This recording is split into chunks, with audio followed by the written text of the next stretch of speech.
All right, hello and welcome. How's everyone doing on what I hope is a fantastic November, the 25th? It's been a good week so far, and I don't know why I do the countdown. I never actually start on time. I'm either consistently late or consistently early, but I try. I I try. don't know. You're pretty much on the dot tonight. I mean, again, ish. I mean, that's why Ish. if I ever do let it finish, uh, I actually have it say that the stream is starting now, ish. Ish.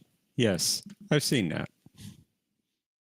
Yeah, Thomas, I And got the Thomas date said, right. Amazing. yes. And I didn't have to coach him tonight. It's true. But how's everyone doing? LDG, hope that you're still here. Glad that you were here earlier at least. Melphasis Guy, Trevor Lauren, Thomas Potts, OmniCastNet. Omni, did you change your screen name? I feel like it was something. Was it just OmniCast before? I think he's gone back and forth on that. I don't know why that's of all the things that stick out to my random brain. I have no idea why that one is like, oh yes, I remember quite well Omnicast's name. I probably even don't. I'm probably wrong on this completely. He says I've always been there. Yeah, but has your screen name always been Omnicast Net? Or is that a new ending? Like I Anyway, said, I think he's gone back and forth on that. Josh Street, thanks for being here. Texas, glad you're here tonight. Shy, thanks for stopping by. And Gorilla's Censored Thoughts. Ooh, censored. It's looking like maybe we won't have to be as censored as we've been as of late, but we'll see. And for some reason, the stream is buffering on my laptop. Don't know what's going on. Yeah, so not my fault this time. It does seem like YouTube's been having a lot of wacky shenanigans today. Like Well, it should be fun. once I schedule the stream, I just leave it up in the background because I'm like, I work all day, so I just leave it there. So if anyone stops by and says hi, used to, YouTube may have fixed this, I don't know, but used to, if a chat was made a couple hours back, and then you came to the live chat later on, like that chat message would just be gone. So I try to leave it up so I can see if anyone said anything in the time leading up to it.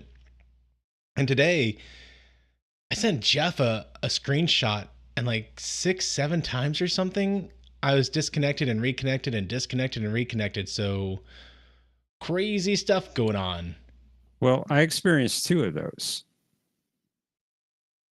So it's So not all just me. you had like 6, I had like 2. So it happened 3 times more for you.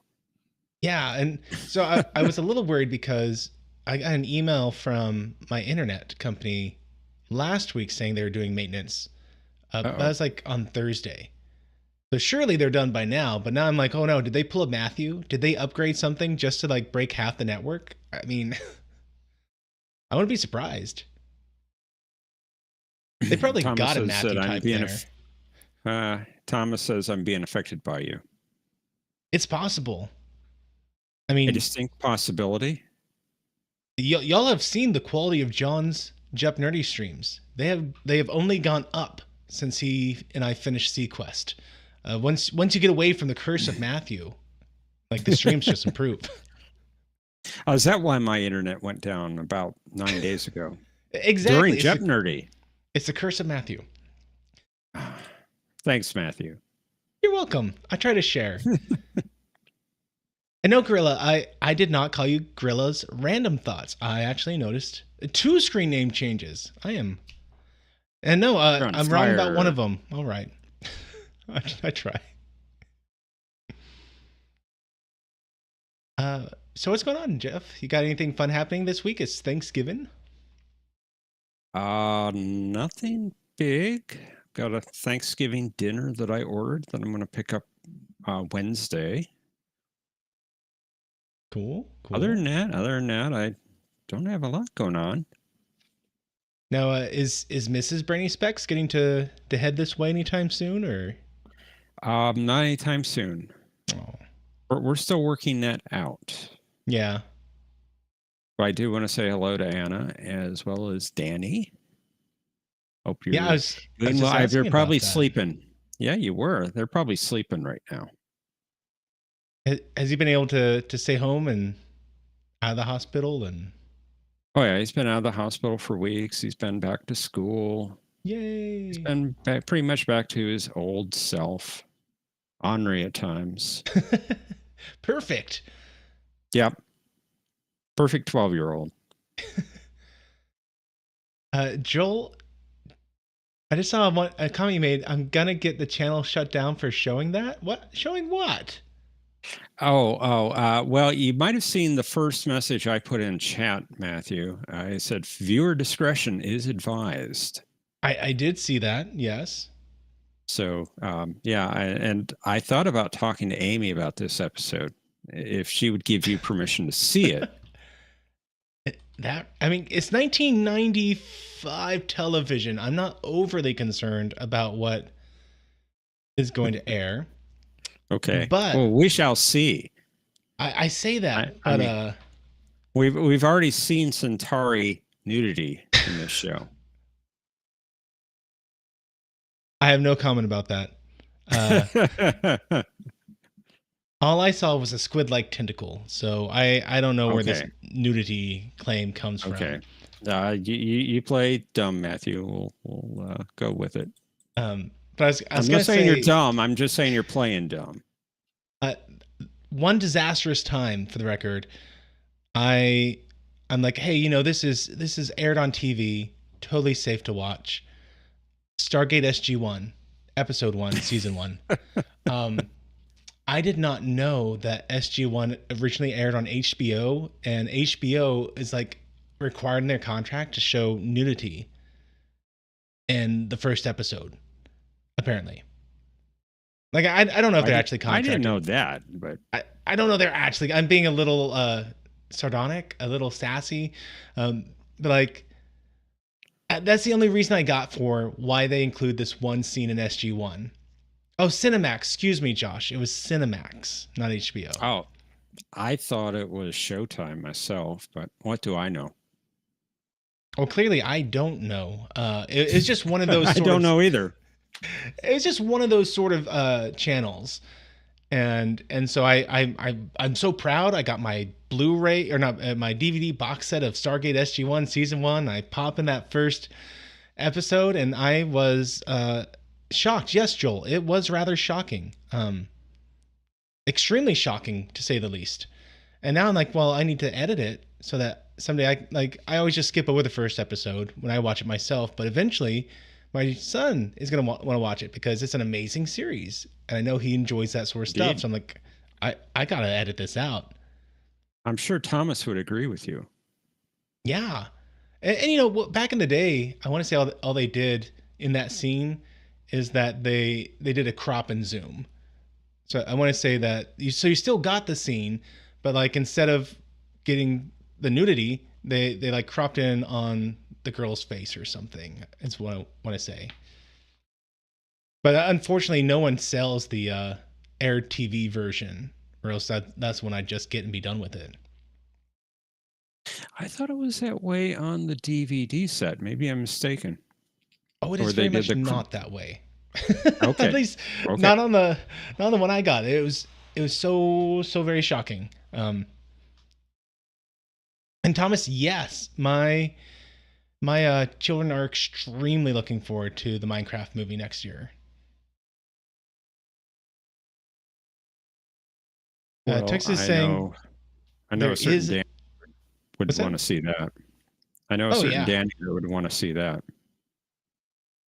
And yeah, Josh, the Sci-Fi Channel episode 1 cut it. That was the first place I saw it, was on the Sci-Fi Channel. So I had no idea. I went into this in purity and innocence. And that is the reason I skip over it now, because I'm like, I know what happened in the episode. You get a rousing speech from Teal'c. So I mean, I skipped that scene. So I watched the rest of the episode and then just hit the DVD skip button to the next scene. Josh says that the Blu-ray version has both the uncut Ooh. and censored episodes. Well, maybe it's time to invest in the Blu-ray. Perhaps. So that's like one of the hard things for me to do is to invest in Blu-ray because I don't own big fancy TVs. Like most of the time I'm watching a media, it is on like my computer screen, which is 19, 21 inches, something like that. Wow, really? Yeah. Or I watch it on my cell I, phone. even my monitor is 25 inches. I might not be the best at estimating distances. I feel like I deliberately got smaller ones because I have three of them. And so I do too, but I don't need a lot. Like I don't want that much real estate being taken up. Thomas is saying I'd be the one accusing people of witchcraft in Salem. To be fair, like I'd be the one getting their names wrong too. They'd be like, "Who is he talking about? I didn't know our town even had a Sarah. Does he mean like Stephanie?"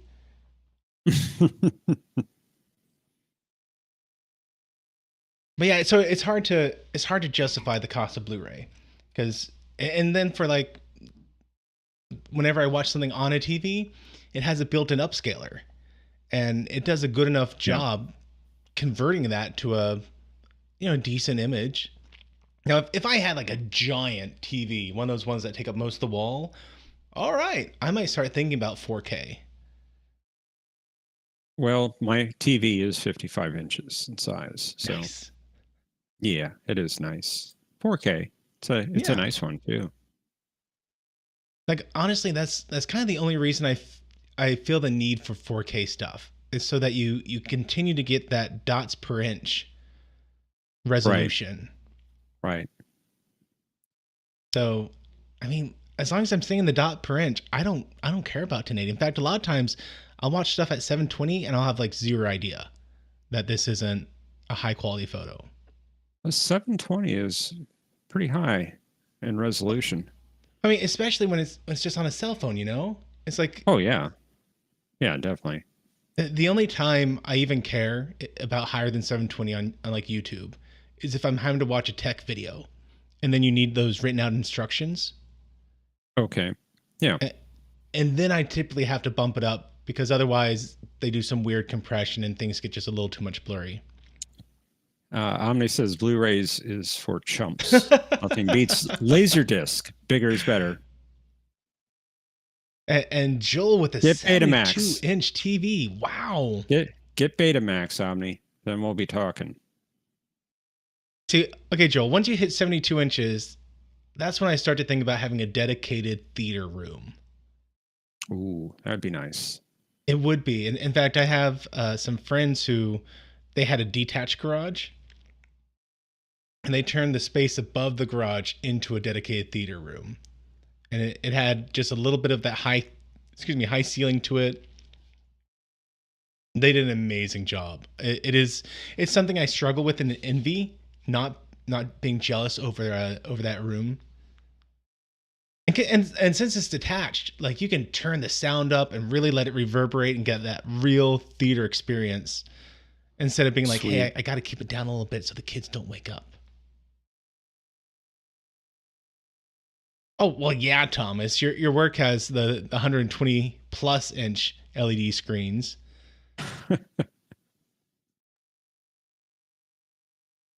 Yeah, Omni, I do feel like the HD DVD format may have been a superior format, but then it was who was it, Sony, I think, with the PlayStation building the Blu-ray player into the PlayStation 3. I mean, that really sealed the deal on Blu-ray becoming the standard. Yeah, I agree. Well, everyone, let's go ahead and get this going. I'm guessing. Uh, Memphis guy saying, if I was in Salem, I would have been one of the ones getting burned at the stake instead of the witches for being a Krogan. Yeah, probably. Hmm. Just enjoying the mines too much. So let's go ahead and get started. And let me give you our quick spiel that I always give.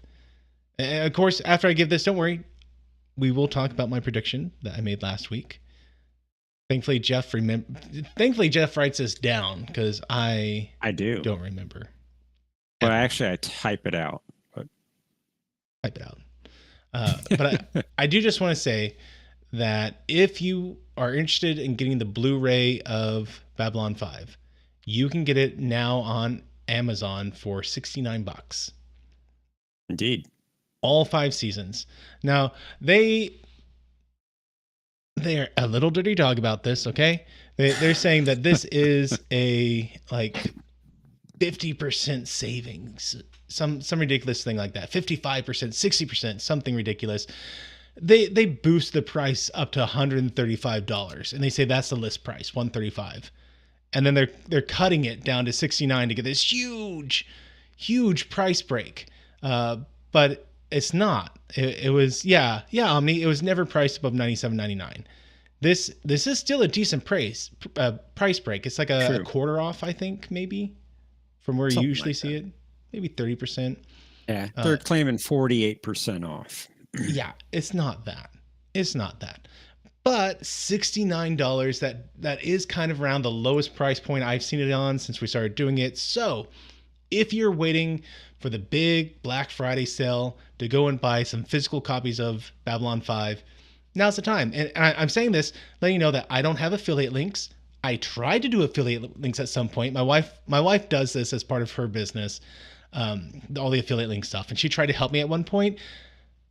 I broke every rule in the book, apparently. Like every single time, I'm like, hey, here's a photo. And she's like, no, you can't include photos. I'm like, okay, here's how much you'd save. Oh, no, you can't write down how much you'd save. That's breaking the rules of the affiliate program. I'm like, okay, like every single thing I tried would not work. So I do not provide affiliate links. I'm obviously not sponsored by Amazon. They don't sponsor anyone. Bezos doesn't have to spend money on sponsorships. So this is just, I'm enjoying this series, and I see that this is a good price. And if you want it, then I'm just letting you know about it. And Josh is saying that you can get the DVD apparently for $64.99. So if you want to save $5, there you go. You can get the DVD version. But honestly, for the price difference, even after all that spiel I just said about, oh no, I don't worry about Blu-ray, go get the Blu-ray. It's $5 extra. One thing I'll say about the DVD, it is the DVD version of the Blu-ray set. It's not the earlier DVD sets that came out that had all the commentary. This DVD set that's on sale for $64, it does not have commentaries. That's too bad. Yeah. Honestly, that's one thing I really, really enjoyed about the old DVDs. Like they wanted to have an upsell value for having you buy the DVD over the VHS. And so they'd have all the director commentaries and behind the scenes and deleted scenes. And my goodness, you'd get so much content. And now I feel like they're just like, here's the video. Take it or leave it. And maybe you get director's commentary. But I will say, if you get the Blu-ray sets of Doctor Who, the classic series, 1963 to 89, they have an immense amount of commentaries and documentaries and specials and behind the scenes. It's just phenomenal. Awesome. So if you're a Doctor Who fan, especially the classic series, they're worth getting. Okay. Cool. So, yeah, okay, Thomas, we're moving along. Don't you fret now. Just saying, I've been keeping an eye out for it. It's a good deal if you want physical media.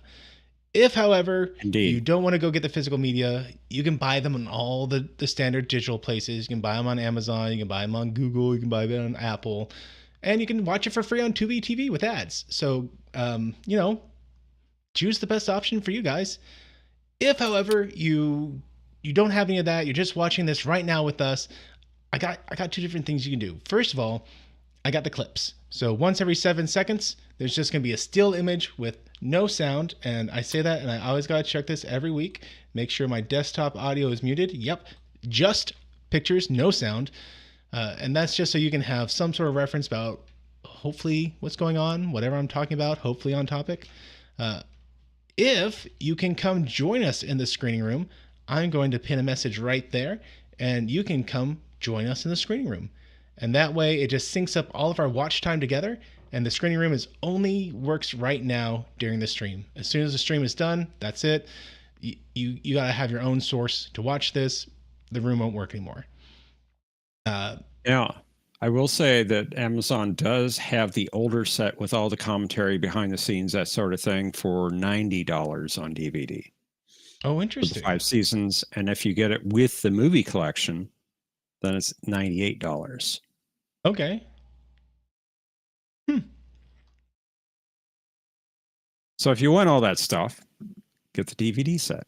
If you want the just exquisite picture and audio, get the Blu-ray. And Memphis is saying that the Star Trek actor in this episode has been in a lot of stuff, including one of the best 90s cartoons. Okay, don't tell me about it. So I did not look up the actors this week. So okay. We're going to see if I can recognize by face or by voice the actor. So we'll find out. Other than the regulars, we actually have 5 actors that were in Star Trek this week. Really? Really? Wow. I'm not sure if I got everyone who guest starred this week then. Okay, so to be fair, when I write down who guest stars, I'm only working off of who they credit at the beginning of the episode. I mute things, and then I jump right to that opening stuff, and I look just at the not subtitles, just at the what do you call that? The opening crawl, opening credits. Opening credits. Yeah. So if the place Jeff looks at is much more authoritative than the opening credits. Yeah, I go to the Lurker's Guide for Babylon 5. So it's a website that's been around for decades, actually. So with all that, Jeff, what is my prediction for this week? Well, you were very complete in your prediction for this week's episode. Yes. So you had an A plot and a B plot. So quickly, the B plot was happening in the background, how the crew are being affected as we follow the plot line of how they approved the Psi Corps behind the taking over the Earth government. So it's going to be kind of behind the scenes, kind of limited in the plot.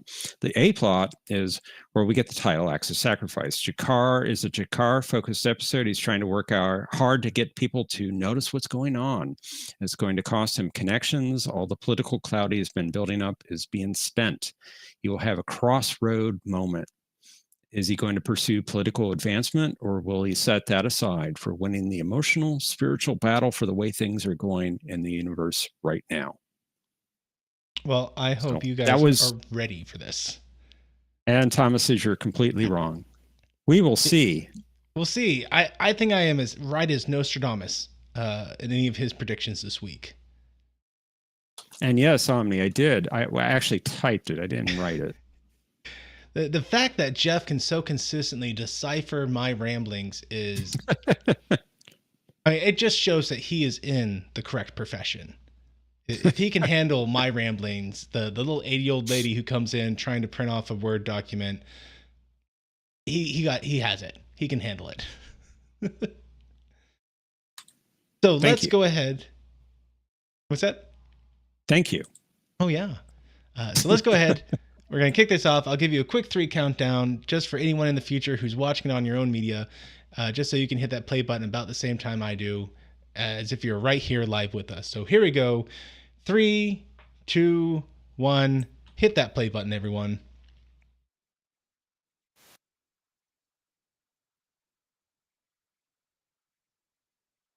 Okay, so in media res for our opening, we got some bird of prey type ships. Those are Narn ships. Stuff. Okay.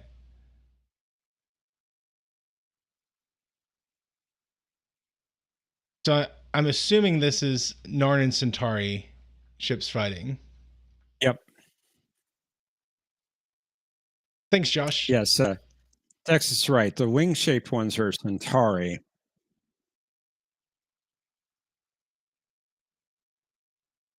All right, now I've noticed that they have this weird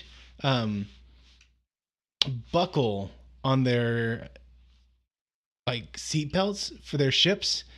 It, it's the same design as like their skin tone, and so for the longest time I thought like they had this goiter when they're all their pilots, but it's like it's a headrest that goes in front of their head. See, look. Okay, I see what you're saying. Yeah. This is a great battle scene. Very dramatic face look. Indeed.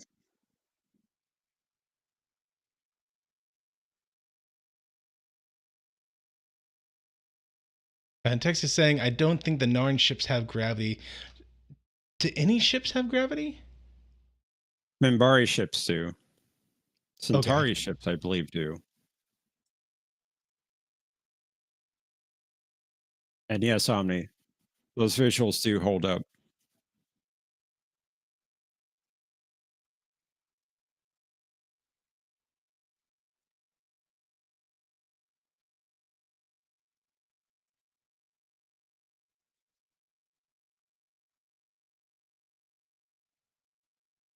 So Jakar shows a recording of this battle that happened, and he's going on about how the Centauri had promised to go into like a ceasefire time, but instead they're just continuing their hostilities the whole time.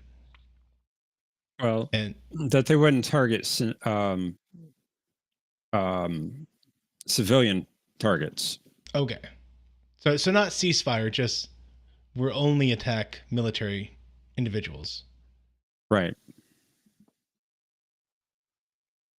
And of course, Londo's not here. He says, "Where's Londo? Londo was supposed to be here to respond, uh, to respond to these claims." And Jakar wants Earth to stand up and make a, say, "Hey, we stand with you. We stand, like, just make a stance," because he knows that once Earth makes a stance, the rest of the nations will follow. Which is very much kind of in line with the UN kind of concept that for the longest time, whatever America did, the rest of the nations went along with. Especially after World War II.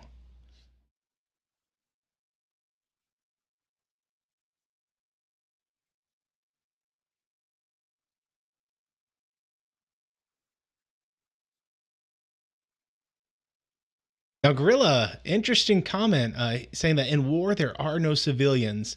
They build the materials to fight the war and drive the economy. True, but I mean, you still don't attack civilian targets. Now, the one exception to that, yeah, Trevor Lauren, don't give away the home world. Uh, the one exception to that is when the military deliberately hides behind civilian forces. And at that point, you're still attacking a civilian target, or excuse me, still attacking a military target, but their military has created the situation that the civilians are now facing. They're deliberately using the civilians as a shield, and the issue is not the aggressors at that point, but the nation putting their own citizenship at risk as a cheap ploy to not have their stuff attacked. And that's what the Centauri are claiming.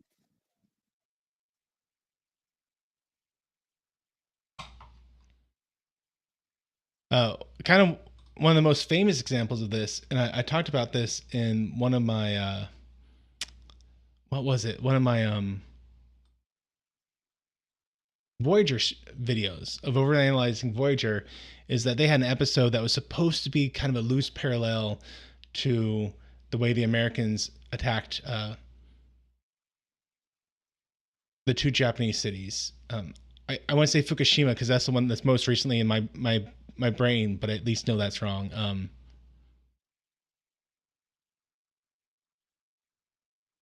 Why is my Uh, mind totally blanked on this? Nagasaki and Hiroshima. Yes, there we go. Hiroshima. Yeah.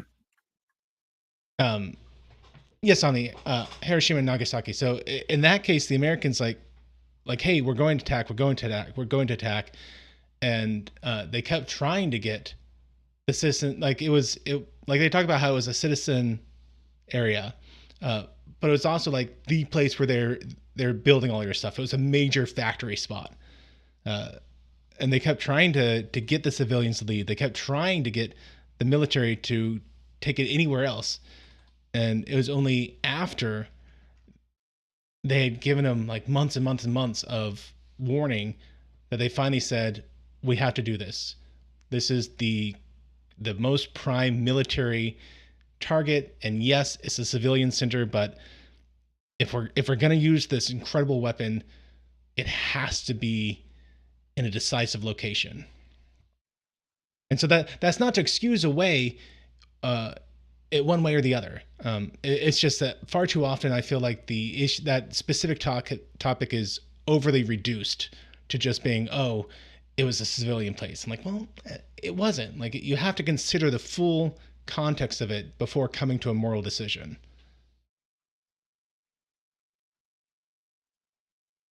Josh is saying that the still frames are behind the actual episode. How much?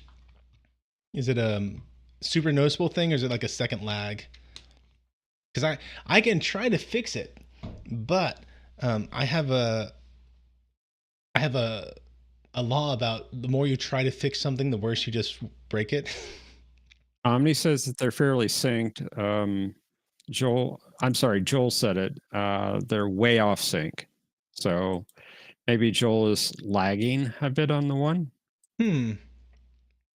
Texas says it's not noticeable. Oh wow. So the Embaria, Dolores was just explaining how Jakar came to her like, "Hey, won't you stand with us?" Um, and she explained how, um, at one point, they did go to war and stuff like this, but they apparently wiped out an entire race, entire civilization. Oh, she's talking about the Earth Minbari War. They almost wiped out humans. Oh, I thought she was talking about a second war where they actually did wipe out everyone. No, she's talking about the Earth Minbari War.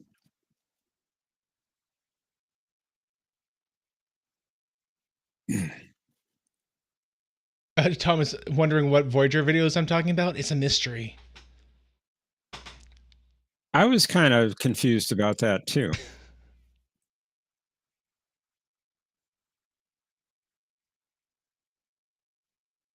And quite predictably, you got some drunken Centauri talking about their victories, and the Narn aren't incredibly pleased about this.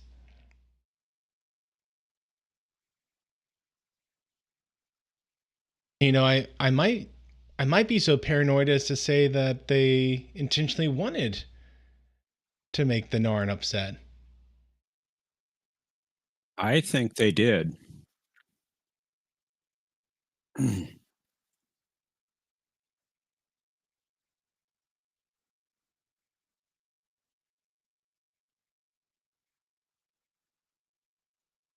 Okay.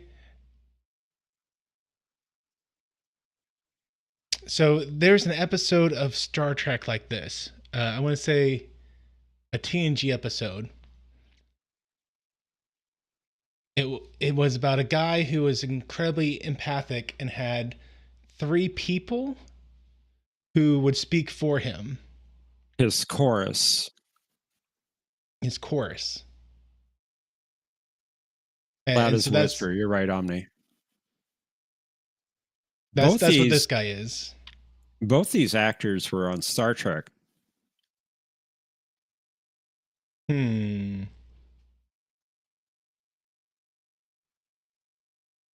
Does he sound familiar? Melphasis wants to know. Not yet. And this Centauri was also on Star Trek. Was he on Voyager, perhaps?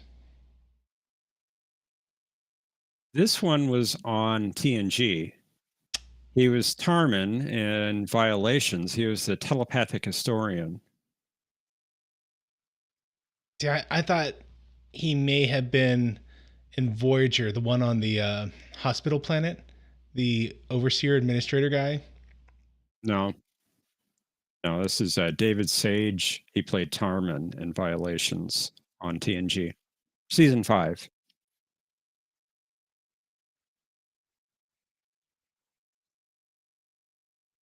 So this guy talking to Londo, he's trying to bribe him.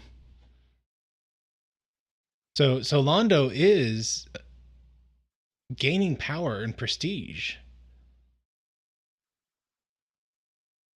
Not the kind he wanted, I don't think. And yeah, he's just saying what I was talking about. Like 6 months ago, they were hardly aware of me. I was literally about to make that comment that he was like this, backwater nobody ambassador, and now all of a sudden he has people trying to get in with him, like he's the next Grand Nagus.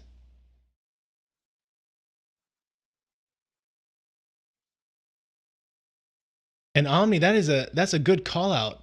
Londo's new coat is distinctively darker in color than it used to be. Yes, it is.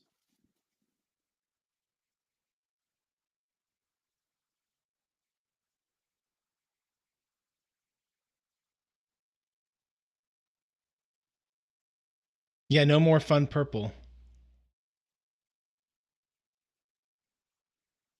And so the Centauri were able to quickly derail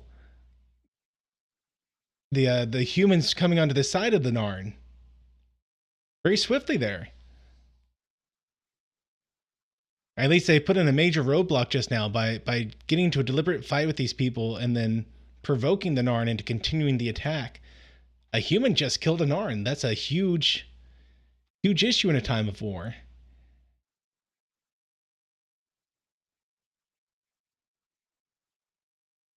Things are getting really serious.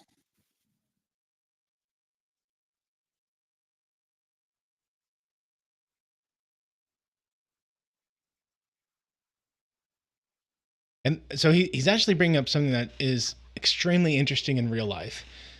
How do you handle a neutral territory that have people coming into it that are actively at war with each other? Like you need a location where two warring factions, or however many warring factions you have, can come and talk, because the only way war ends is when talking begins, or when you wipe the other side out completely. One of the two. Complete destruction or dialogue. That's how war ends. Ideally, dialogue is obviously what people want. So there has to be a place where these warring parties can come. And how do you handle that situation? Ain't easy. No, it isn't.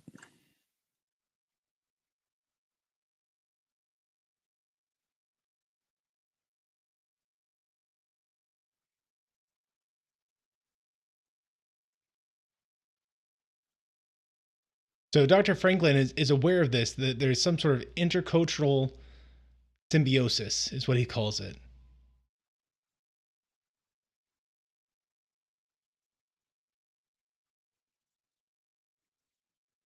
And so I hadn't noticed it before, but the way he just spoke, it was as if these are two different races. I had assumed it was the same race. I believe they are the same race.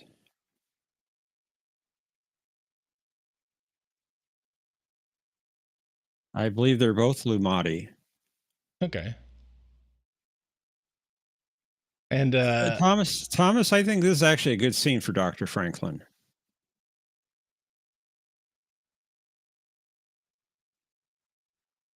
Okay, so he the ambassador guy, the one who doesn't speak, um, is laying out some eugenics talk right Mm-hmm. now, and I have to wonder if he actually believes anything he's saying, or if he is testing Franklin.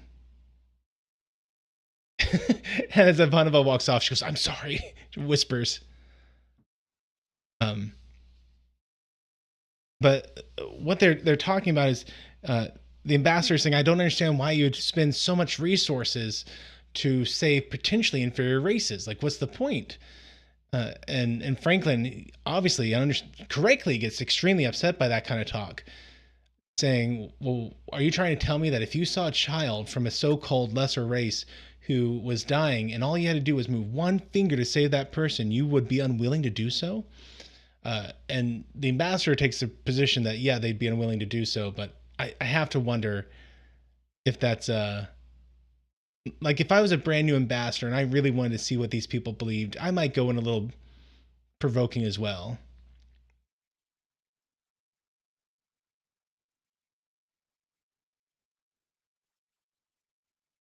And so Londo is handing off a money bag to Garibaldi. And he's like, "Are you kidding me right now?" He's like, "No, no, no, no. It's not a bribe. It's not a bribe. It's payback. Like over the years, when my winnings at the gambling tables have been less than satisfactory, you've helped me out, and this is the money that you have lent to me over the years, so that we can be even."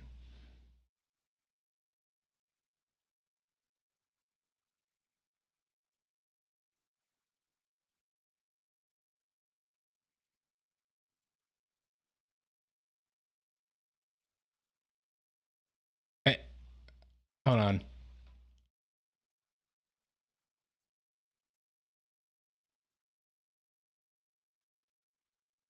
So it's a great scene. I want to hear the full dialogue.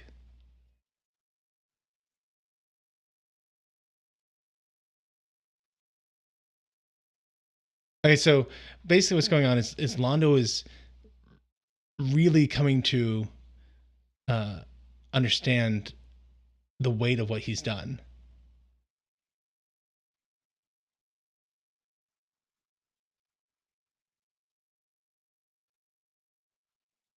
And so he's talking about how um, throughout the years on the station, he thought he really only had two friends, and now all of a sudden he's finding that he had friends that he never even knew about, and yet there's no one that he can share his good fortunes with, and he doesn't know these people, and so he is frustrated by the fair weather friends that he is gaining, and by the true friends that he seems to be losing. That's it, in essence.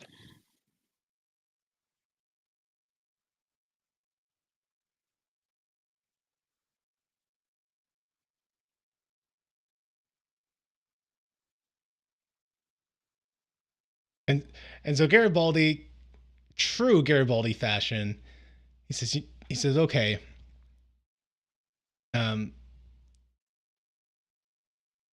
he says, I can't guarantee anything. I have to finish my rounds, but if you're still here, if I got time, all right, I'll come by for that chemically inoffensive drink."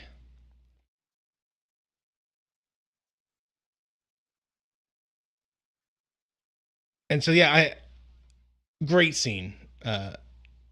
Just that the more Londo sees what he's doing, the more he's finding that his glory was hollow.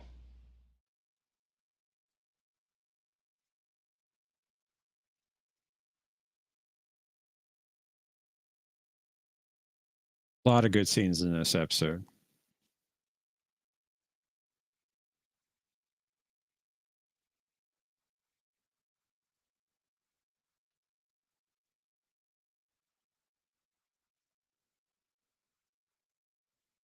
And so Jakar is trying to argue for peace because he talked to Sinclair, and Sinclair said, "You're making this so much harder on me. I want to be on your side, But when the Narn people are being provoked into fighting, it's making it hard. And so Chakar is trying to get them to stand down. He's trying to get them to be peaceful. And they're saying, you talk like the humans. Which if it had been DS9, basically someone would have backhanded slapped Worf with that comment. And so Jakar gets up in his face and he says, I was shedding my blood for the Narn people while you were still a pouchling. And it looks like, unfortunately, they did not listen to him, because as soon as he leaves, they talk about they're sending the message of their own. And yeah, straight up murderify this guy. Yep.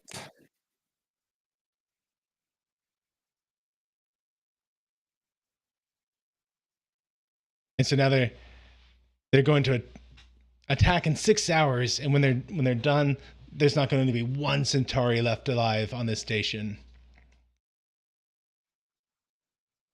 Hey, Deej, how you doing, man? Welcome, Deej.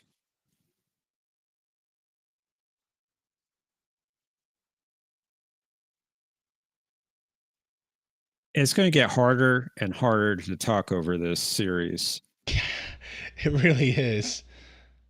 It's that good.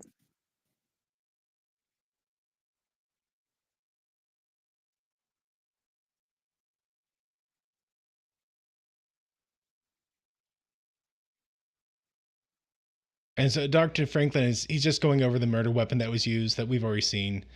And he's talking about how we can see that the creature that was grabbing him appears to be a 5-fingered alien with, elongated fingers. So based on what we're seeing, it seems like it was a Narn.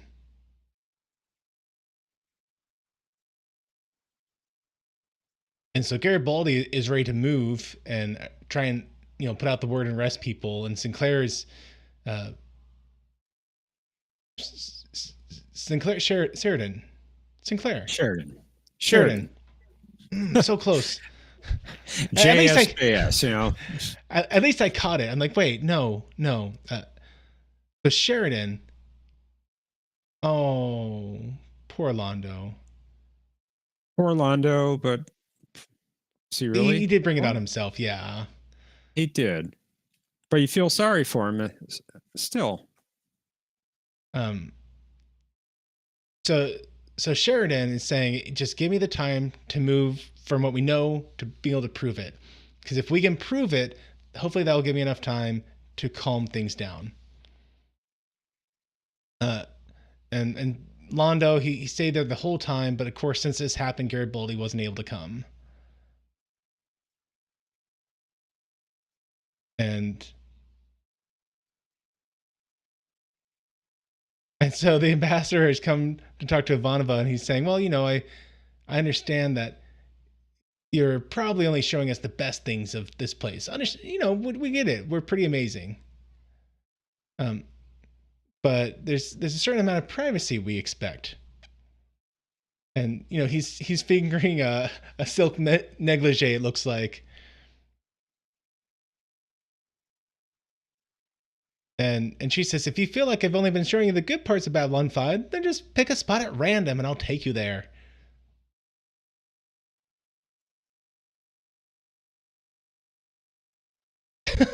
So apparently he stole some part of that garment. We've seen that garment before. The episode that Talia came to Ivanova's quarters. Oh, yeah.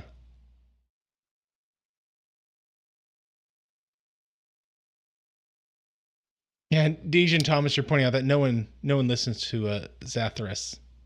Nobody. No. Poor Zathras.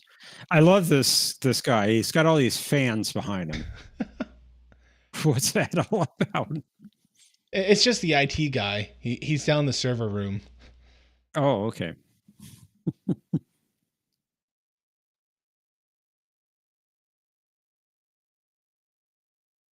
So Sheridan is trying to get the Earth force behind the Narn, but they're unwilling to take a stance at this point.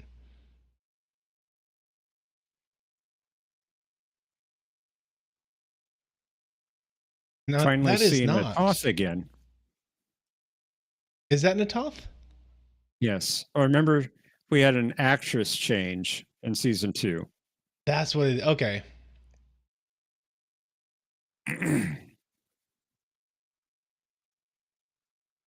No, Yes, he was in Peak Performance Omni. He was but also in Starship Mine. He was the station administrator of Arcaria base, who was he conspiring with the terrorists. he's the guy that did the game that beat Data. He, he was And at the tactical office station in place of Worf during the war games. but for peak performance. Yes.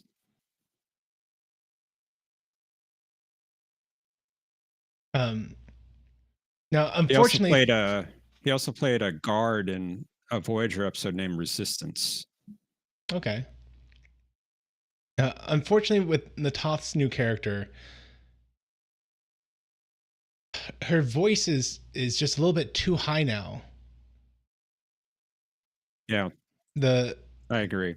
the actress they originally had for Natoth, she didn't have a deep voice, but it was just deep enough where she really had that imposing atmosphere to her in the makeup. And, Now this is really interesting.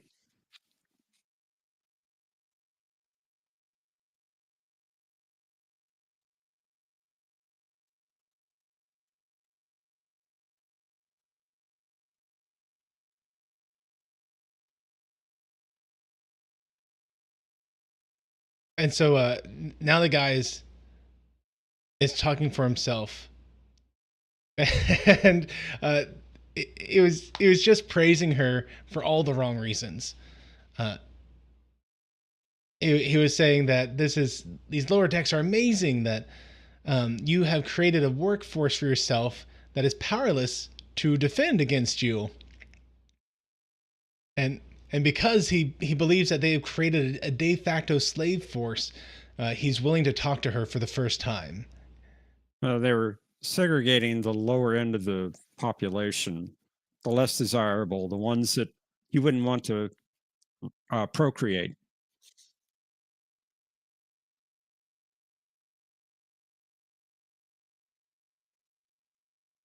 And so Jakar, meanwhile, he after Natoth came and told him what was going on, uh, he said they've questioned my authority and I need to go and improve my dominance.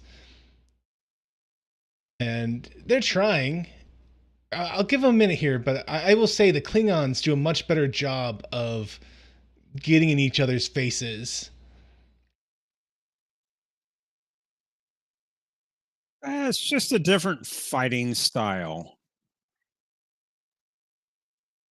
It is, but like when a Klingon fights, I don't know. You see that they are a warrior out for blood.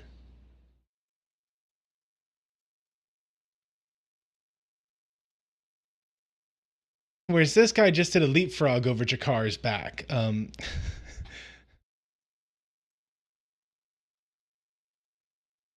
mean, to be fair, the TOS Klingons, they didn't come out swinging either. No.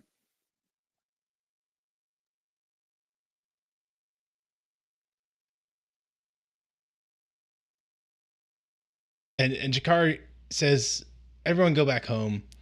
If peace on this station is the only way we can win the war, then peace is what we will give them."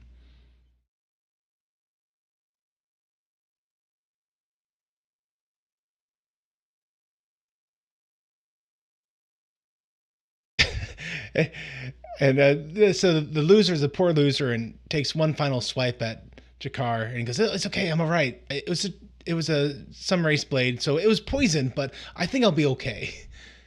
What's a little poisoning between Narn? He only got a little bit of it.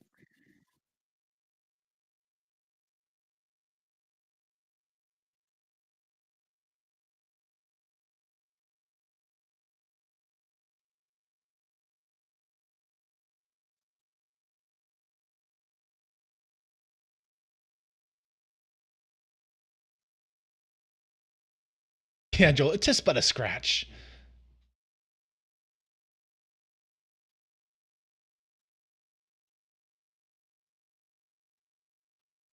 And so Sheridan is talking to Dolores to try and get a way to kind of skirt Earth law. That he's going to use Franklin's Underground Railroad resources to try and help get the Narn out. And then it sounds like he's hoping Dolores will be able to take them off the station further into peaceful territories. Oh, they're going to use Minbari transports to take food into the area and medical aid. Once they offload the food, they'll have space for Narn to escape.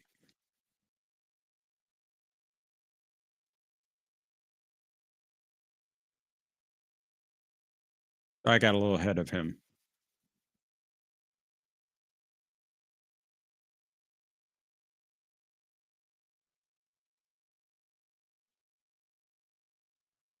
Now, I am curious to see how Ivanova reacts to that ambassador's comments about um, the segregating of classes and the the working force.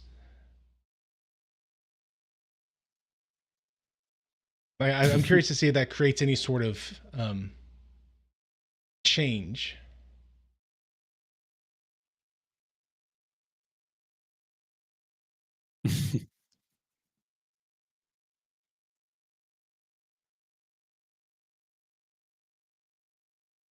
So she tries to offer him tea, but I guess he's a coffee man. Ractigino, he doesn't take it.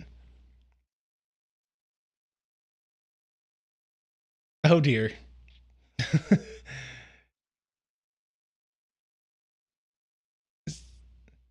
so so the ambassador, um, he says that in order to finalize the agreement, they have to um, seal the deal physically.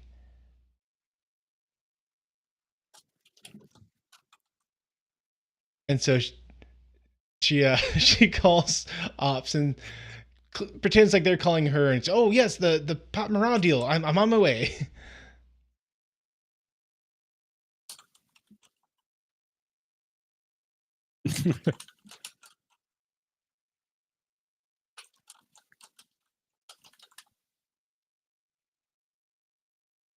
I'm dying to know how much of this ambassador's doings are legit.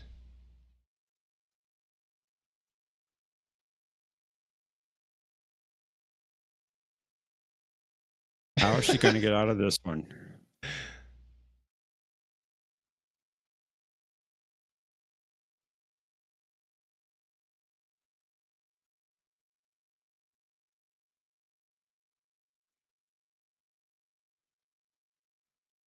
Garibaldi does a decent Londo impersonation. He does indeed.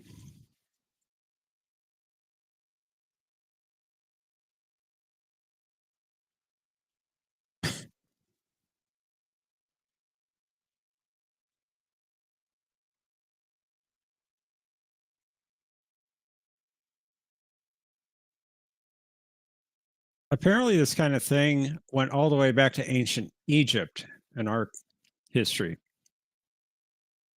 The intercourse to seal a treaty. Yes. I'm listening.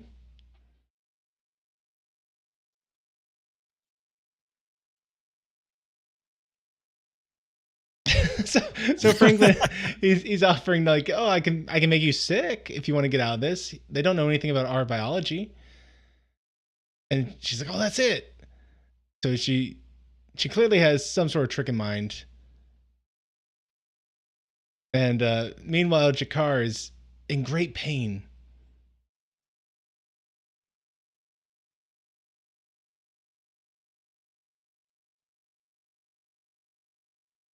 And this is how I was feeling yesterday. I don't know what I did, but my left shoulder blade was just on fire. Like I tried to like lean over and get a coffee cup on the ground next to me, and it was just burning pain the whole way up.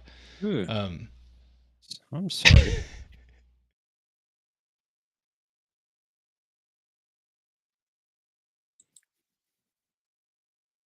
and and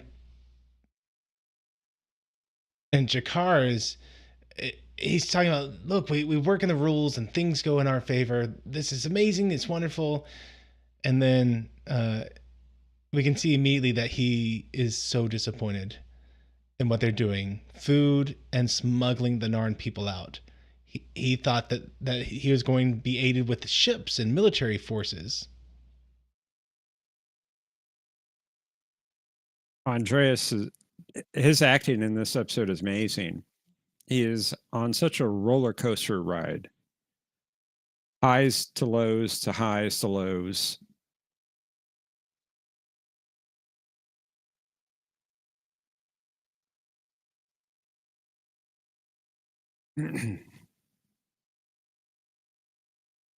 Josh says, Matthew, don't let Amy watch the idea Ivanova has, or she'll want to use that way from now on.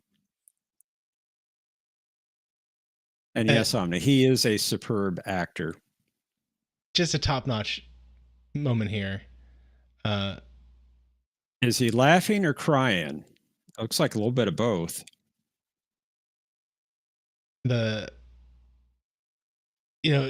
Sheridan's like, I thought you'd be happy. I thought you'd be thrilled about this. And he's like, yes, I'm so happy for the assistance that you're going to provide it in the many Narn lives this is going to save. There we go.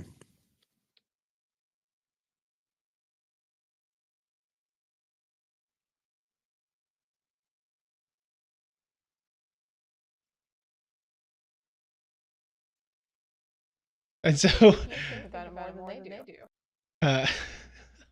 Thank you, President Joe Biden, for your donation, saying the Gorn need weapons. No problem. 700 billion on its way. Hell, Kuroga, number 22.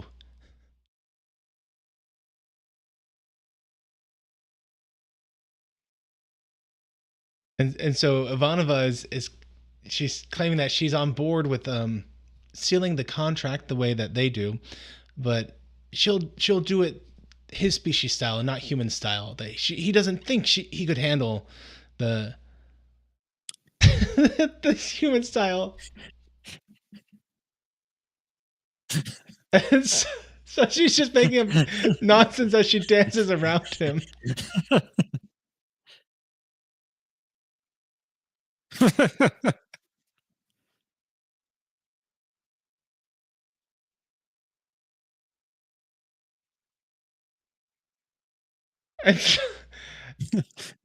And so she's obviously doing nonsense, claiming that this is the human style of intercourse.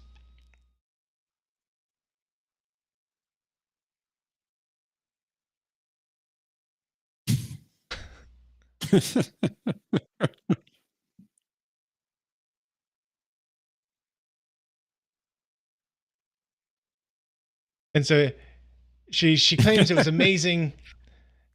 And he goes, well, what do I do now? He goes, well, old style, we climb into bed and go to sleep. New style, you go get a pizza and never talk to me again.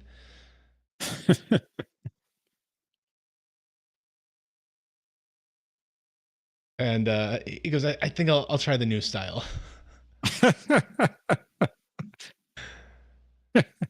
He knows. He knows, yeah. I got that feeling too. That laugh as he went out the door.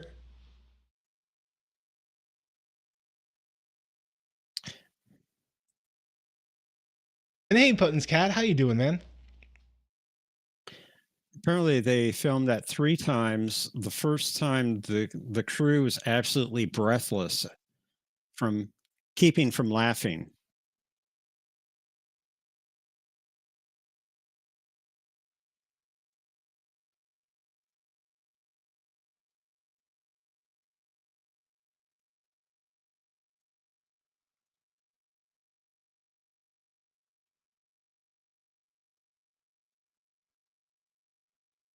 So now they're talking to Londo,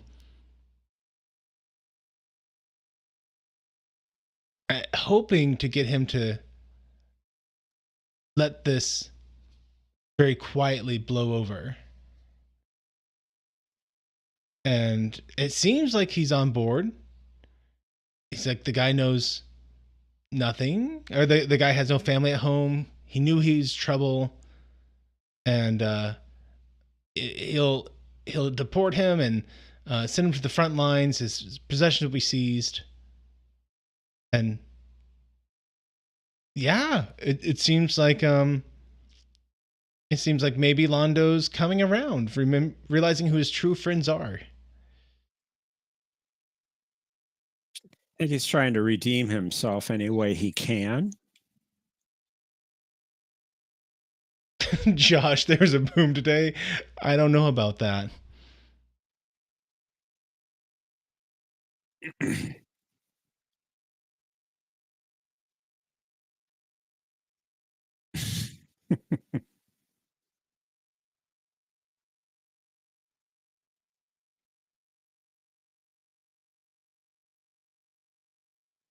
So the head Lamani left her a gift, and the note said, "Next time, my way."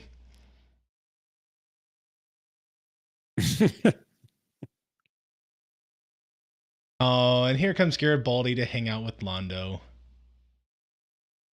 Good old Garibaldi.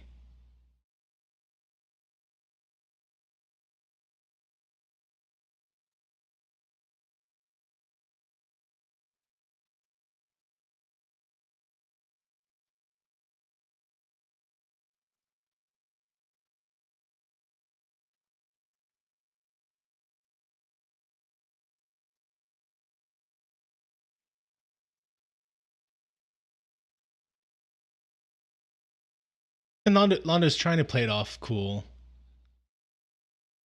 He's saying, "Oh, what's one guy?" And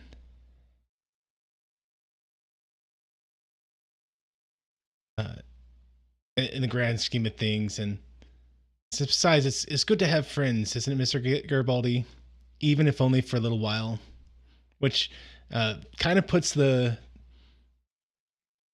Londo's doings on a bit of a questionable stance. How legit was he in his platitude? I think he's thinking that it's not going to last much longer. So enjoy it while he can.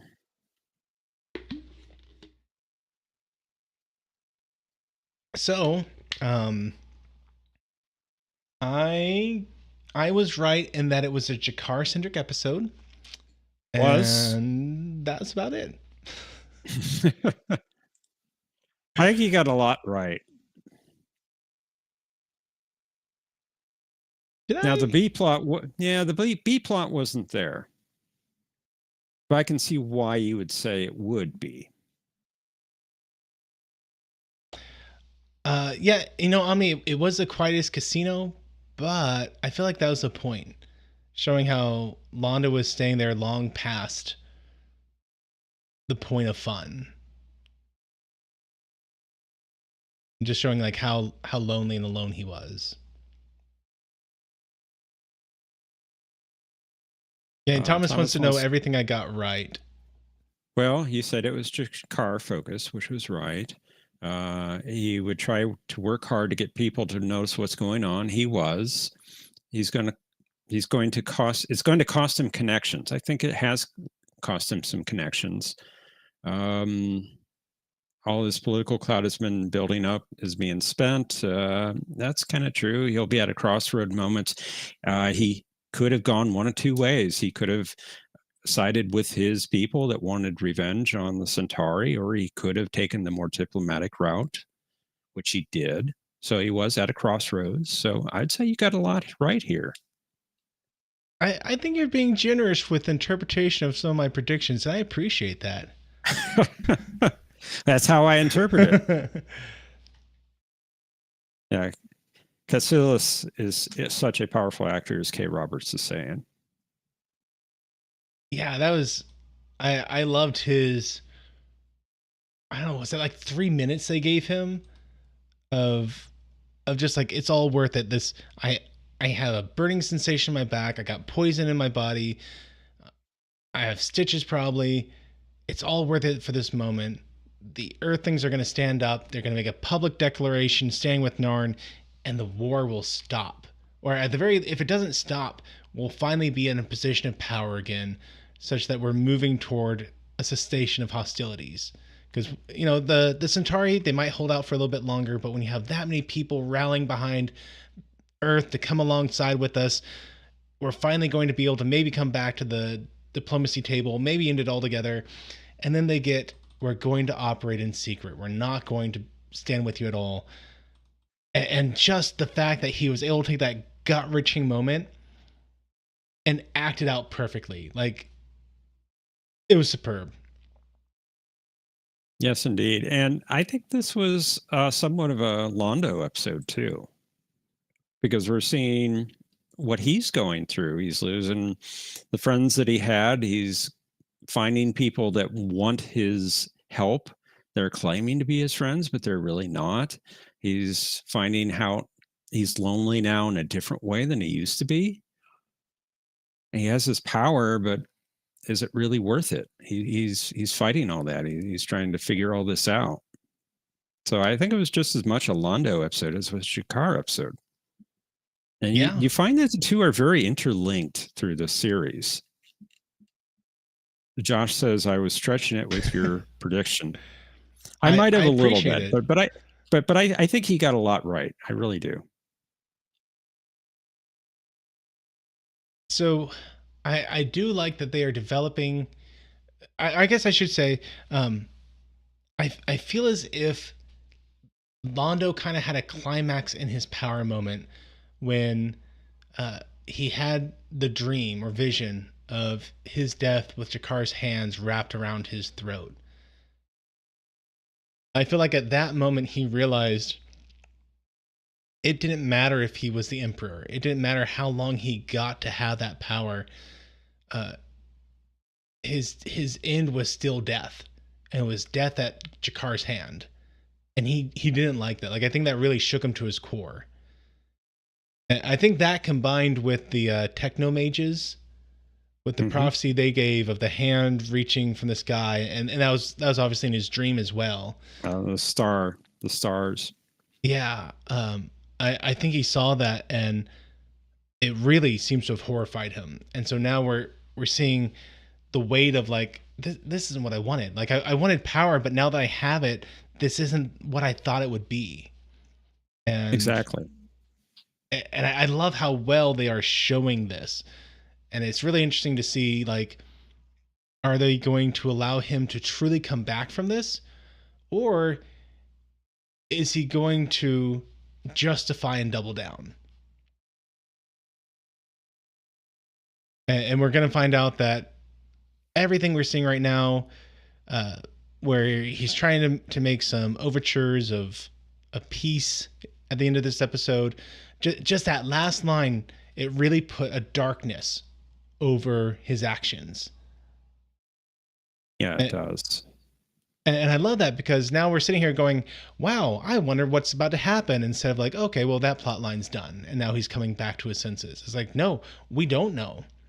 Maybe he thinks he can cheat the vision somehow. I also love how you're not having plot lines dangle too long. It seems like we're getting things answered on a regular basis. It's not like the X-Files, where you have this ongoing story that doesn't get much resolution on anything over seasons and seasons of episodes. This seems to resolve some things, but then bring up new things. Yeah. It keeps it going. It keeps it fresh. It keeps it interesting. Now, Claudia Christian, who plays Ivanova, she went to JMS and she said, I'm tired of just being in CNC and saying this ship's coming in for a docking and, you know, open the jump gate, that sort of thing. She wanted other things to do. She wanted to have fun with her character. JMS came up with this and she loved it.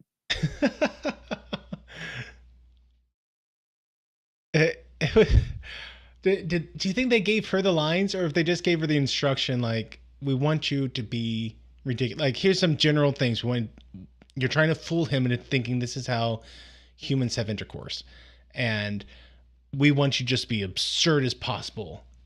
Go for it. Or do you? I'm not sure. From what I understand, the actors were not allowed to ad lib very much on this show.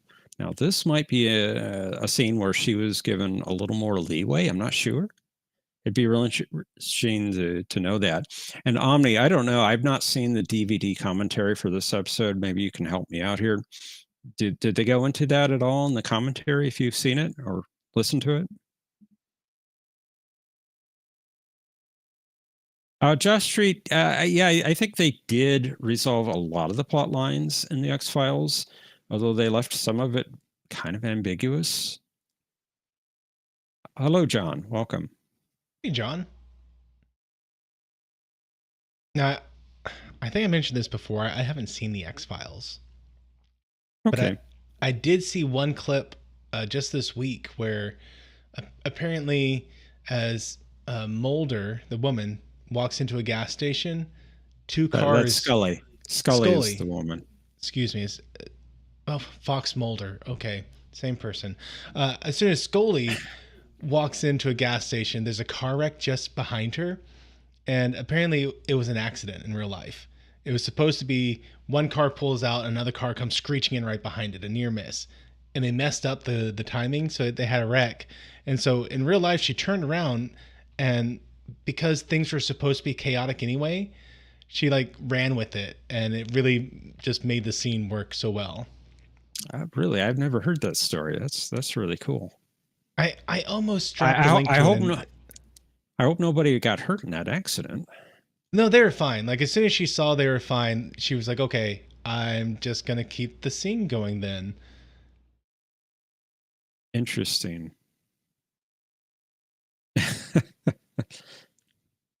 Yeah, so we're talking about Dahmer and Luxley. Yes, John. Well, Jeff, any other thoughts about this episode? I really enjoyed this episode. A lot of people had trouble with the Ivanova plotline in this story. Why is that? They thought it was kind of demeaning. The woman in the story is tasked with something to do and get it done any way possible, and it ends up being sex. So she has to go through sex to complete the deal in this case, and they had a problem with that. I thought it was funny. It was handled in a humorous way, and it was resolved very, very cleverly. And Dr. Franklin had a hand in it, and I don't think he came out looking too bad in it. He was being a friend to her and trying to help her out. So I think this is another strong episode for Franklin. I feel like people might be looking for things to be offended about if they were offended by that plot line. Well, you look at it 30 years later. This was 1995. It's 2024 right now. Attitudes have changed. I can see where they're coming from, but you have to put yourself back when this was made. And you also have to realize that Franklin and Ivanova, they're actually friends, and they will joke. And, you have that friend that you work with, and you can say pretty much anything to them, and they're not going to take you to HR over it because they're friends. So I can see that working. And, you have different cultures, and they have different ways of doing things. And she's just trying to figure out how to make it work without being in a bad spot, and she did it. And it was just very clever how they did it. I get that it's modern sensibilities, but honestly, I mean, if you look at it and like, okay, you have Lieutenant, and she has been tasked with making this diplomacy visit work, no matter what. And she takes it quite seriously. And so the whole time she's being a good diplomat, a good ambassador in this moment. Now, if it, up to that point, imagine it was Riker or LaForge, and they're doing everything they could to make this moment work. Like, so far, so good. Doesn't matter if it's a guy or a girl. The one and only hiccup they throw into this is that to seal the deal, it has to be sex. And if you look at it in modern times, oh my goodness, that's so mean to women. But it wasn't. Like, no one knew up to that point what do anything meant. Her commanding officer didn't know that he was ordering his subordinate to have sex with someone. And I don't think he would have done that if he had known. And by the way, Yeah. JMS has written, this was on the Usenets back in the day when this originally aired, if Sheridan was the one that was negotiating with Lumati, the head Lumati would have asked to have sex with him. Okay, yeah, so they're being consistent. So, yeah. And then for her to go, I don't want to fail in this anyway. That's not her being like, oh, look, now they're just, being demean to women. No, she is Ivanova. She is a strong female character here. Her character's been written strong. She plays it strong. And she goes in there going, I want to make this work no matter what. But that's the line I'm not going to cross. Like the whole time she has agency and power over this situation. And like, you even see the moments where the ambassador comes in and he's being rude going through her negligee there. And she tells him off. And he's like, no, you're not respecting me. You're not showing me privacy. Get out. All you had to do was ask, and I'd show you the bad places of Babylon 5. And then they give her this solution at the end of, I'm not having to run to my commander to get me out of this situation. I'm able to come up with my own solution where I am satisfying their requirements to seal the deal. But at the same time, I'm not having to cross that line because they don't know human biology. It was a great way of handling it. I agree completely. So I feel like they're just looking for reason to be upset. Like, oh, we're going to take what is clearly not demeaning and we're going to pretend like it's demeaning because it's from the 90s. Yeah, I agree with you. Now, my other question about this is when the Centauri figure out that the Minbari transports are transporting Narns out of the war zone, what's that going to mean for Dolores and Sheridan? How are the Centauri going to react to that? Now, okay, at the end of the episode, when they were talking to Londo, did they mention what they were planning on doing? No, I think that was all about the Centauri that was killed. Okay. I had to ask because I missed just one or two words when they were first telling him about stuff, and it made it sound, based on the words I missed, like they were telling him our plan is to bring in a lot of Narn refugees. And they wanted to make sure that the presence of Narn refugees wasn't going to cause problem with the Centauri. If they said that, I missed it. I probably misheard that part. They were more concerned about, having an uprising on the station because the Centauri were going to make a big deal about one of their own being killed on the station by a Narn, and they wanted to keep it quiet. And Londo was very quick to say, well, he was a troublemaker. He has no family. He expects the Narn to be deported from the station. All his possessions would be sold off and put into the Centauri war machine, basically. That's what I heard. Now, if there was something more there, I missed it. I did catch that part after. It was just like a first couple lines, and I wasn't like, I remember thinking, oh, I'm gonna have to listen to that line again because I think I misunderstood what they're saying. Okay. Maybe somebody in chat can help us out on that. I don't remember that. I probably just misunderstood it. You're very good at catching things. Sometimes you catch things I don't.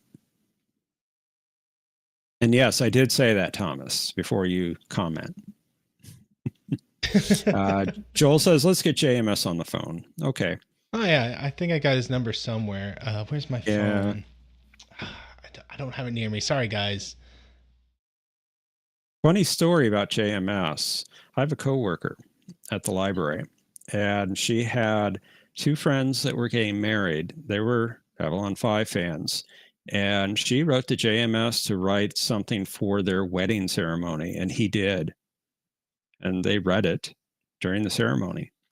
That's fun. Yeah, that was way cool. Omni says he's on the Usenet groups. I think he used to be. He started up his own website or something recently. He got off Twitter, and now he has his own website. And that's I fun. think you have to. I think you have to pay to be a member to it too, and I'm not going to pay for that. Yeah. Well, I thought this was a great show, or a great episode. I think it's a great show too, but I meant to say episode. I really enjoy. I know I already talked about it, but just the acting Jakar did, the heartbreak he conveyed, the fact that he recognized it for the good thing it was, and he went full on ambassador and was like, even though this isn't what I want, I can recognize at least that this is helping, and so I'm going to take it. But he literally had just gotten done with that speech about if peace with the humans is how we win the war, then, or if peace on Babylon 5 is how we win the war on the home planet, then we will have peace on Babylon 5. And so he went into this thinking everything he was doing, defying his own people, getting stabbed in the back, being poisoned, all of it was worth it because this is what was going to bring peace on the home world. And it didn't. But he could still see that this was beneficial to Narn overall. So he sucked in that pride and he took it. But then it was like he left, and you just saw how painful it was because he barely got out of there before he's just weeping again. So well done. And it looked like he was also laughing about it. Yeah, like he couldn't believe that. Yeah, almost losing it. And then just the kind of Londo being that, maybe not mirror, but just that opposite side of everything going on, where he kind of has this Pyrrhic victory where he's won the battles, but he's kind of losing the war of his soul, and he's not liking it.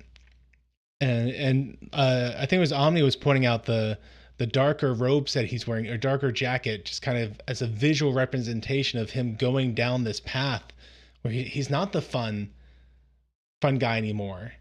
Where before, like every time you saw him, he was silly, and he was kissing the idol, and he was passing out on the table, and he was always down on his luck at the casino, but he had his friends there, and Garibaldi always ready to help him out, and just to go from that to where he is now, and just how hollow everything is now, I think it's really great. And if I were to make a guess, a prediction, I think we're going to see Londo continue down this path of despair longer. I really hope that we get redemption for him, but I think we're going to have to see him fall further before we get to see the redemption begin. The stuff with Ivanova, I already talked about. I think it was a serviceable B plot. Didn't really interact with the A plot line too much, and that's my only critique. That I'd like to see more interaction between the B plot and A plot, even if the characters don't know there's interaction. I like seeing interaction. Babylon 5 seems to have this most of the time, where the A and the B plots don't mix. Yeah. Once in a while they do, but most of the time they don't. I mean, there's nothing wrong with not doing that. It's just my personal preference is to have, maybe not as strong as Star Trek does, where the A plot is something. Well, the B plot is the sci-fi stuff going on, and the A plot is the human reaction to the B plot. Is how, especially TNG operated. So I'm not saying necessarily that strong, but I do like it when even you just had the throwaway thing, like when Garibaldi and Lost in Space Boy, Lanier, Lanier. when they were working on the motorcycle. Yeah. When they were working on the motorcycle, like totally B plot. But just you had that last scene at the end, everyone's coming together and they come, driving through the promenade on the motorbike. And it was just that one moment that, hey, everything that was going on with the motorcycle came around at the end. They kind of intersected. That's enough for me to be like, oh, I enjoyed that moment. But when they're completely disconnected, it works. It's just not my cup of tea. I can kind of see why they would do it, though. I mean, you're almost saying that the station is big and it has lots of things going on that aren't necessarily related to one another. That's an excellent point. I hadn't thought about it that way. That's another way to look at it, I suppose. It's a good way to look at it. So, yeah. Final thoughts, Jeff, as we round the 11 o'clock hour here. Can we do another episode? Excellent stuff. Not today. Not today. Not today. Okay. I tried, everyone. I tried. Next week's absolutely. We will be doing season 2, episode 13, Hunter Prey. Hunter Prey. Josh Street says you owe us 3 episodes, Matthew. That sounds right. Yeah. So yeah, Hunter Prey. Yeah, John, I was thinking the Hirogen episode. I was thinking also the DS9 episode where Tusk. Yes. So here's the big question, everyone. How much of that episode are we going to see in next week's episode? Is this going to be one of those episodes that people went, see, this is another way that Star Trek was stealing from Babylon 5. Like they had the series Bible and they totally ripped that idea off. I'm real curious to see, because I kind of got my suspicions that next week we're going to see kind of that exact plot. That's my prediction. My prediction is that we're going to have a bounty hunter come aboard the station, and he's going to be hunting the guest star of the week. I don't think it's going to be literally the prey like coming to Sheridan being like, oh please, I need amnesty. But I do think that the plot line will be revolving around that bounty hunter coming aboard and trekking his way through Babylon 5 trying to find this individual. Bounty hunter, soul hunter? No, I don't think we'll do that. Omni's guess the Hirogen come through the jump gate from the Delta Quadrant to hunt Vlorans. Vorlons. What did I just say? Vlorans? Vlorans, yeah. Something. I think you were. I don't know. You're trying to combine Vorlons with Dolores. I'm not sure. I don't know what happened there. I don't know either.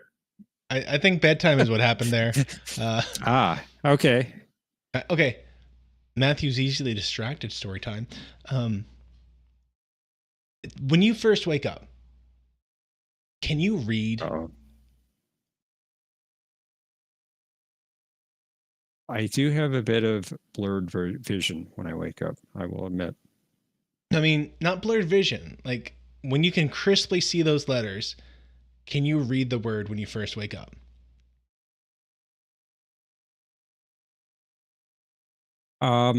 Sometimes. So I'm not sure what you're getting at.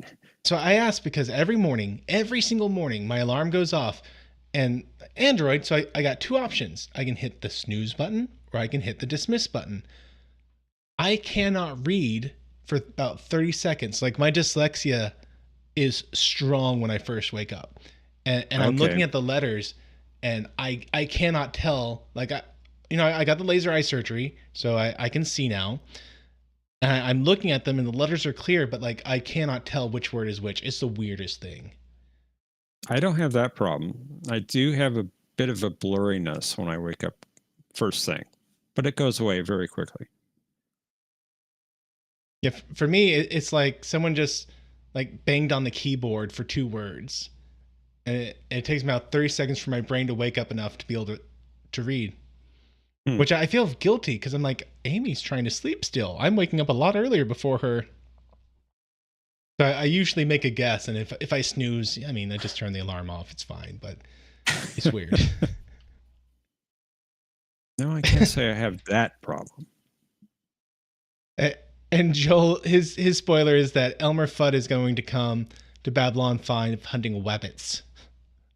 Well, I already have my TV guide listing pretty much done, so that should be posted soon. Oh, hey, we didn't read it this week. What was this week's TV guide? Let me see if I can pull that up real quick. Let's see here. The Narn must decide whether to sacrifice a large colony and its citizens to the Centauri in order to seize a major victory elsewhere that could win them the war. Ivanova struggles with giving up the space in hydroponics for her coffee plant for Franklin's cucumber plant. Dock worker Sigourney Weaver. Very well done. Thank you. I do like how the episode title for this week, The Acts of Sacrifice, was not all what you would think with that title.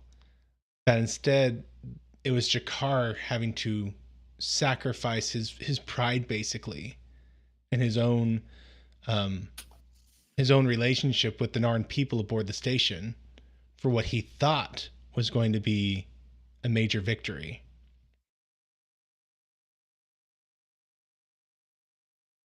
I really love the way that they are often taking the episode titles and having a much more deep meaning than just like the surface level first thing you look at.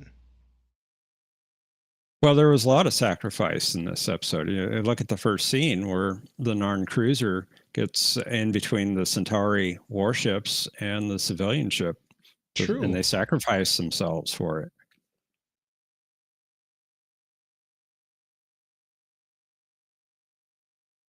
Look what Ivanova sacrificed.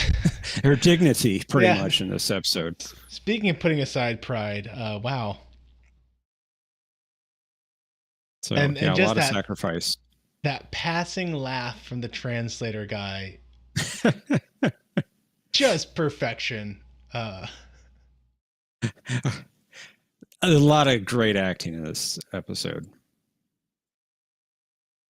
So, guys, thanks so much for hanging out with us. We will be here next week at our usual hour of scampering. There may be a week coming up. Actually, you know what? I think that we are clear all the way to the new year. Wow. Yep. Unexpected. Yeah. So the job I'm working at, we're getting some stuff cleaned up, and they want us to do the next trip out first week of January. We're talking right now. So I think that clears us up. What about Christmas week? Do you think you'll be here that week? I think I will. Oh, yes. The day before Christmas, the 23rd. Yeah, that'll be the 23rd. So I should be around. There's going to be 1 week where I'm out of town, but I will be back in time for Monday, I'm pretty sure. So awesome. I think we'll be good, guys. Looking forward to it all. Yeah. So guys, thanks so much, and we'll catch you next week. Have a great week, everyone. Thanks for watching this video. If you enjoyed it, please be sure to hit that like button and share it with your friends. If you haven't subscribed yet, I hope you will, and be sure to hit that bell icon to be notified of all the updates I do on this channel. If you want to support the work I'm doing here, then I hope you'll consider becoming one of my Patreons, where you'll get early access to all kinds of videos. And until the next time, may the Lord bless you and keep you. May he cause his face to shine upon you and be gracious to you. May the Lord lift up his countenance upon you and give you peace. Amen.